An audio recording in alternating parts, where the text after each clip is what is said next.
PR পদ্ধতি নির্বাচনের মাধ্যমে জাতীয় সরকার তৈরি করে আমরা এই দেশকে সুন্দর করব। এই দেশ সুন্দর করার দায়িত্ব আমাদের। চাঁদাবাজ এবং বিদেশের তাবেদারদেরকে আর মাথা উঁচু করে দাঁড়াতে দেয়া যাবে না। এখনো সেই মায়ের কান্না, বুক ফাটা চিৎকার,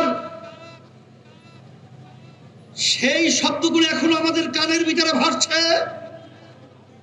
মা চিৎকার করে বলছিল, আজকে কয়েকদিন পর্যন্ত আমার সন্তান আমাকে মা বলে ডাক দেয় না। আমি ধিক্কার জানাই, আমি ঘৃণা করি সেই নবীদেরকে যারা এই সব ইতিহাস ভুলে, যারা ক্ষমতায় যাওয়ার জন্য, আজকে দেশকে শান্তি করার জন্য যারা চাঁদাবাজিতে লিপ্ত হয়েছে, টেন্ডারবাজিতে লিপ্ত হয়েছে, জায়গা দখলে লিপ্ত হয়েছে, ওদেরকে আমরা ধিক্কার জানাই, ঘৃণা জানাই। বাংলার জমিন থেকে এই চাঁদাবাজদেরকে উৎখাত করতেই হবে, আবার আমাদের উত্থান করতে হবে। আজকে আমাদের দুঃখ সহকারে বলতে হয়, যারা নাকি চাঁদাবাজি করছেন,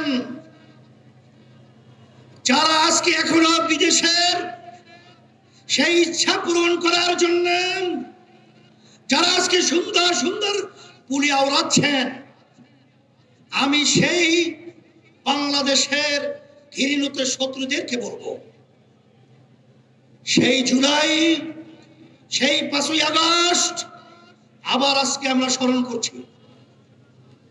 হাজার হাজার মায়ের কোল খালি হয়েছে, হাজার হাজার আমাদের বাংলাদেশের মেধাবী মেধাবী ভবিষ্যৎ প্রজন্ম সন্তানগুলোকে যে উদ্দেশ্যে তাদের জীবন বিসর্জন করতে হয়েছে, আবার সেই চিত্র আমরা আবার বাংলাদেশে দেখব। এটা কখনোই সহ্য করা যায় না, এটা কখনোই মেনে নেওয়া যায় না।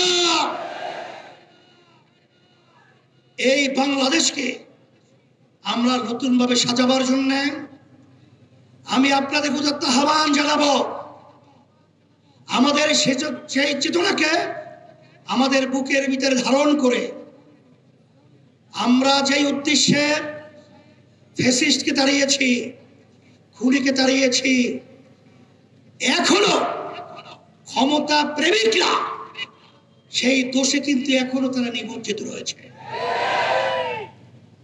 আমি তাদেরকে বলবো, আমাদের যুদ্ধ শেষ হয় নাই, আমরা এখনো রাজপথ ছাড়ি নাই। তোমরা বাংলাদেশকে মগের মূল্য পেয়েছো নাকি? আমরা তোমাদের কাছে দেশকে ইজারা দিয়েছি। আমি এই দেশের সন্তান, আমরা এই দেশে জন্মগ্রহণ করেছি, এই দেশ আমার, এই দেশ সুন্দর করার দায়িত্ব আমাদের। ফ্যাসিস্ট, চাঁদাবাজ, মিথ্যুক এবং বিদেশের তাবেদারদেরকে এই বাংলার জমিনের মধ্যে আর মাথা উঁচু করে দাঁড়াতে দেয়া যাবে না। এই জন্য আমি বলবো, যেই উদ্দেশ্যে আশা আকাঙ্ক্ষা নিয়ে আমাদের দেশের এতগুলো সন্তান পিআর পদ্ধতি নির্বাচনের মাধ্যমে জাতীয় সরকার তৈরি করে আমরা এই দেশকে সুন্দর করব।